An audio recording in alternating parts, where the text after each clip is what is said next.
அரட்பெரும் ஜோதி அரட்பெரும் ஜோதி தனிப்பெருங்கருணை அரட்பெரும் ஜோதி அரட்பெரும் ஜோதி அரட்பெரும் ஜோதி தனிப்பெருங்கருணை அரட்பெரும் ஜோதி அரட்பெரும் ஜோதி அரட்பெரும் ஜோதி தனிப்பெருங்கருணை அரட்பெரும் ஜோதி.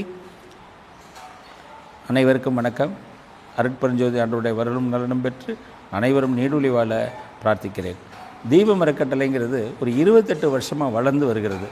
அதன் மிஷன், அதாவது பசிக்கு உணவு விஷன் பல வகையான விஷன் வச்சுருக்கோம். முதல்ல கல்வி கூட சொல்லலாம். சமூகம் நமக்கு தந்ததை சமூகத்திற்கு திருப்பி தரும் அனைத்து செயல்களிலும் தீபத்தின் வெளிச்சம் உண்டு. அதை நாம் அனைவரும் பார்க்கலாம். அதனுடைய ஒரு நிகழ்ச்சி தான் இது. கிராம சேவையாக புதிய திட்டம் ஜோதிமாமலை இன்று வளர்ந்து வருகிறது, மிளிர்கிறது. இறையருள் மற்றும் ஆன்ம லாபம் பெற வாருங்கள். ஜோதிமாமலைக்கு வந்து பயன்பெறுங்கள், ஆன்ம லாபம் பெறலாம். இது சத்தியம் சத்தியம் சத்தியம். தினசரி நடக்கும் செயல்கள் அனைத்தும் எங்களது யூடியூப் மற்றும் வெப்சைட்டில் காணலாம். இன்று ஆலமரமாய் நிற்கும் தீபம் அறக்கட்டளைக்கு எல்லா நன்மைகளும் வழங்கும் அருட்பெருஞ்சோதி ஆண்டவரே, இனியும் எல்லா செயல் கூட வள்ளல் பெருமானின் வாழ்த்துக்களுடன் வணங்கி பிரார்த்திக்கிறேன். உந்தி பெற உள் விழிப்பு பெறு. உடல் விழிப்பல்ல உயிர் விழிப்பு. கண் திறப்பது விழிப்பல்ல, கருணை திறப்பதே விழிப்பு. உயிர் உன்னைத்தானே உணரும் தருணத்துக்கான உழைப்பு. அகங்காரம் உறங்கச் செய்து அருள் விழிப்பித்தல் உந்தி பெற. அகந்தை அதாவது அமைதி, ஆசை அதாவது அடக்கம், பசி கருணை, அறிவு அருள் இது புறச்செயல் இல்லை, உள் மாற்றம். உள் என்ற தெய்வ ஆலயத்தை திறக்கும் தட்டல்.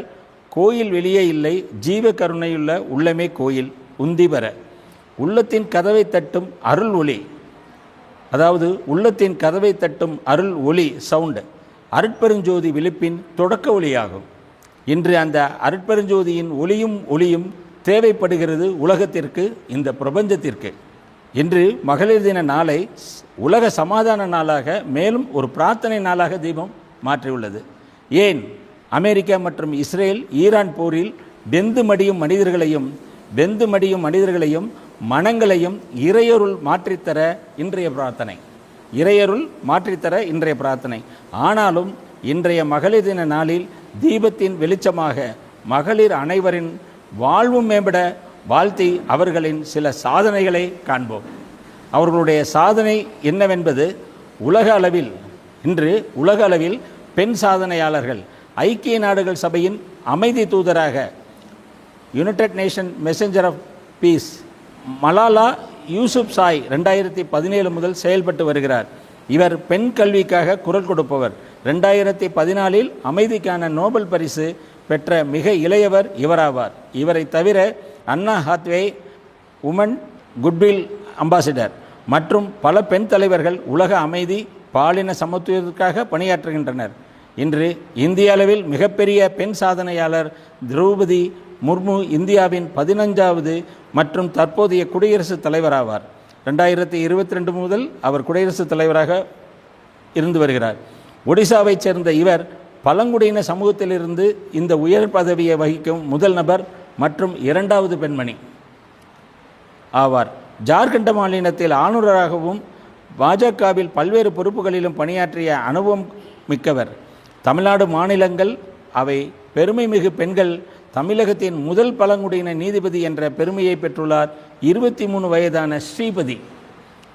திருவண்ணாமலை மாவட்டம் ஜவ்வாது மலை பகுதியைச் சேர்ந்தவர் ஸ்ரீபதி. பழங்குடியினத்தைச் சேர்ந்த ஸ்ரீபதி 23 வயதில் பழங்குடியினர் பிரிவில் முதல் பெண் சிவில் நீதிபதி என்ற பெருமையை பெற்றார். தமிழ்நாடு அரசு பணியாளர் தேர்வாணையம் நடத்திய சிவில் நீதிபதிக்கான தேர்வில் தேர்ச்சி பெற்றுள்ளார் ஸ்ரீபதி. நம் தமிழ்நாட்டில் உலக அளவில் பெண்களை மதிக்கும் ஒரே நாடு இந்தியா. அவர்களுக்கு தனி மற்றும் சிறப்பு அம்சம் தருகிறது. யாருக்கு? பெண்களுக்கு. நம் பாரத தேசம் பெண்களை தாயாய் மதிக்கும் நாடு நம் இந்திய நாடு. கோவில் குளம் சென்று வேண்டுவதை விட நாம் ஒன்றாக அனைவரும் கூடி கூட்டு பிரார்த்தனை செய்தால் அதற்கு பலன் அதிகம். உண்மைதானே? இன்று உலகத்தின் மேற்கே போர் அழிவு அனைத்திற்கும் காரணம் மனிதத்தை விட்டு பிரிந்து விட்டது. நம்முடைய கூட்டு பிரார்த்தனை உலகத்தில் உள்ள பக்கிரத்தை அழித்து பலமான தேசங்களாக ஆக்கட்டும். வள்ளல் பெருமானின் கனவாக உலகமே ஒரு குடும்பமாக வீற்றிருக்கட்டும். வள்ளல் பெருமானின் கனவாக உலகமே ஒரு குடும்பமாக வீற்றிருக்கட்டும். மிளிரட்டும் ஒளிரட்டும். இந்த புனித பயணமே தீபத்தின் கூற்றாகும். அதாவது இந்த புனித பயணமே தீபத்தின் கூற்றாகும். அருட்பெருஞ்சோதி, அருட்பெருஞ்சோதி, தனிப்பெருங்கருணை, அருட்பெருஞ்சோதி.